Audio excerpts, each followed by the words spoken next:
విరోష్ వివాహం. ప్రముఖ తారలు విజయ్ దేవరకొండ, రష్మిక మందన్న తొలిసారి తమ వివాహం గురించి స్పందించారు. విరోష్ అంటూ తమ వివాహానికి ఎంతో ప్రేమతో అభిమానులు పేరు పెట్టారని, ఆ నిర్ణయాన్ని గౌరవిస్తూ అదే పేరుని స్వాగతిస్తున్నట్లు తెలిపారు.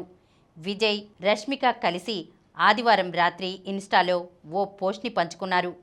మేం మా కోసం ఏదైనా ఎంచుకోవాలనుకునే లోపే అభిమానులు స్పందించి ఆ పనిని పూర్తి చేసి పెడుతున్నారు. పెళ్లి విషయంలోనూ ఎంతో ప్రేమతో విరోష్ అని పేరు పెట్టి పిలుచుకుంటున్నారు. ఆ మేరకే మా పెళ్లి వేడుకకి వెడ్డింగ్ ఆఫ్ విరోష్ అని పేరు పెట్టాలని నిర్ణయించాం అంటూ ఆ పోస్ట్లో రాసుకొచ్చారు విజయ్, రష్మిక. ఈ ఇద్దరి పేర్లని కలిపే విరోష్ అని నామకరణం చేశారు అభిమానులు. ఈ జంట వివాహం ఈ నెల 26న ఉదయ్పూర్లో జరగనుంది. హైదరాబాద్లో మార్చి 4న వివాహ విందు వేడుకను నిర్వహించనున్నారు.